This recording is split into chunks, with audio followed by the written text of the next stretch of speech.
Jour 114. Ça, c'est ma blonde qui vient de m'amener au stationnement, la piste. Et aujourd'hui, pas de pluie. J'ai mes souliers neufs.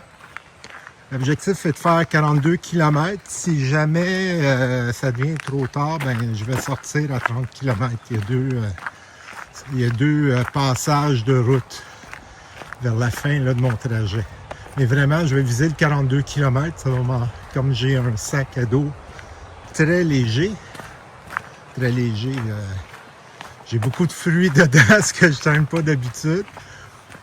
Mais comme j'ai un sac à dos très léger, ça devrait bien aller. Sur le chemin, j'ai Bromley Mountain en partant. Ensuite, Perro Peak, puis Baker Mountain, que j'avais fait sur la Long Trail, donc je les connais. C'est pas... Bromley est probablement la plus grosse montagne, puis après ça, ça va bien, parce qu'on se situe pas mal sur l'écran. Donc on se voit fort probablement à Bromley Mountain. Comme vous pouvez le voir, le sol est encore très imbibé d'eau, mais heureusement, même s'il y a de la pluie annoncée dans les prochains jours, c'est juste quelques millimètres. Et il y a des périodes de soleil qui, je l'espère, vont faire évaporer une grande partie de l'eau qui est dans les sentiers.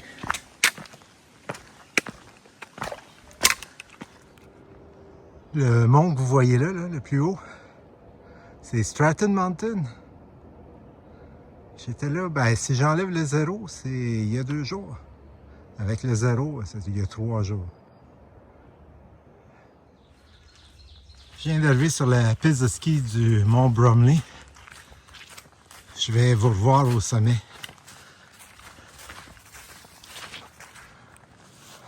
Nouvelle tour d'observation, c'était pas là, mais 22. Je vais monter. Comme je vous ai montré tantôt, Stratton Mountain au sud. Et là, je m'en vais vers le nord, je pointe vers le nord. Et ça, c'est vraiment Killington qu'on voit au loin entre les montagnes. Je vais le vérifier puis je vous reviens. Et non, c'est pas Killington, ça c'est Dorset. Là, il y a Perro Peak que je vais faire cet après-midi. Et on voit Killington qui est... Oups, bon, ça focus mon doigt qui est là-bas. Là. Je vais redescendre. C'est un petit peu frisqué en haut. Je suis au sommet de Bromley. Je voulais juste rajouter 2 petits points, mais je vais le mettre quand même sur la vidéo d'hier. Je vais le mettre en bas. J'ai quand même, avec les autres souliers, même si je les ai eus environ un mois et demi, j'ai quand même fait 700 km avec, ce qui est peut-être 100 km de trop.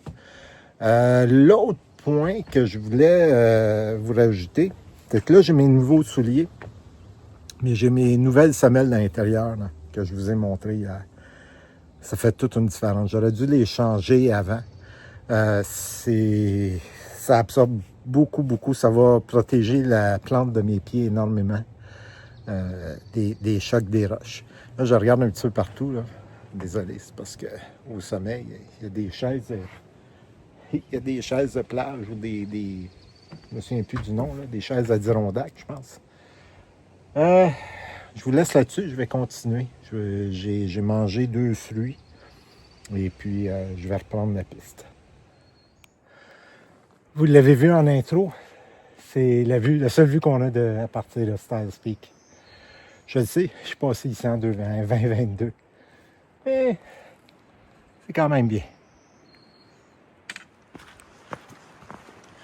Ça fait, comme vous pouvez voir, c'est encore boueux un peu. Ça fait quelques kilomètres là, que je suis dépassé. 1 à 2 kilomètres, j'ai dépassé Styles Peak tantôt. Puis je suis à 1 kilomètre de Perro Peak. Lui, il n'y a pas de vue. Il est complètement dans le boisé.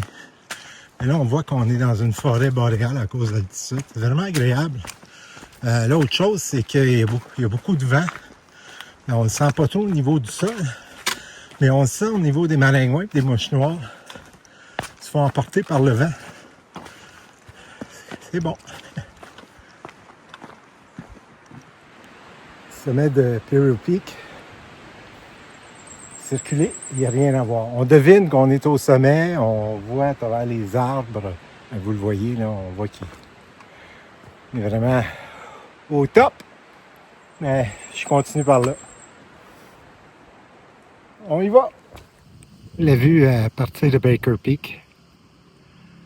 Quand j'étais passé en 2022, c'était nuageux. J'avais pas une aussi belle vue que maintenant.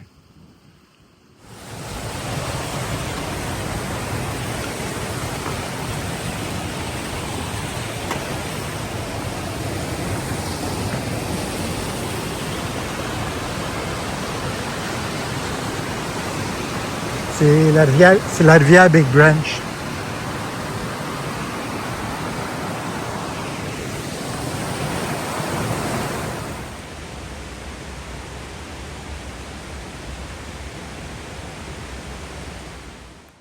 Voici Little Pond. Il y a un terrain de camping, puis un abri. Si c'était sur ma liste de rester ici, si ça rentrait dans mon agenda. Mais malheureusement, non. Voici Rock Garden. En fait, il y en a deux. Il y en a un plus haut. C'est des grosses pierres. Puis ça, là, c'est des petites pierres. Les gens s'amusent à faire des tours ou des inukshuk. Vraiment trippant. Il est 18h30. J'ai fait mon 42 km. 42 km. Ça a été une bonne journée. J'ai 3 bonnes leçons. Ou en fait, 3 choses que je me rends compte. La première, c'est vraiment, là, les semelles, j'aurais dû les changer avant. Et je parle des semelles à l'intérieur là, de mes souliers. Ça a fait toute une différence. La deuxième chose, c'est que la météo influence énormément. Même si les chemins étaient boueux, désolé, là, j'ai une belle montée pour me rendre au stationnement. Même si les chemins étaient boueux, ça change beaucoup mon moral. Il faisait soleil, il y avait du vent qui chassait les moustiques, donc ça a bien été. Le dernier point, le maudit matelas du VRBO, j'ai mal au dos. Ça, je vais m'en souvenir. Sur ça, je vous dis bonsoir. Et je vous vois demain. Demain, ma blonde retourne en ville. On va vraiment faire une poussée sur quelques jours jusqu'à Hanover pour rentrer dans le New Hampshire. Sans arrêt nulle part. Donc, sur ce, je vous dis bonsoir.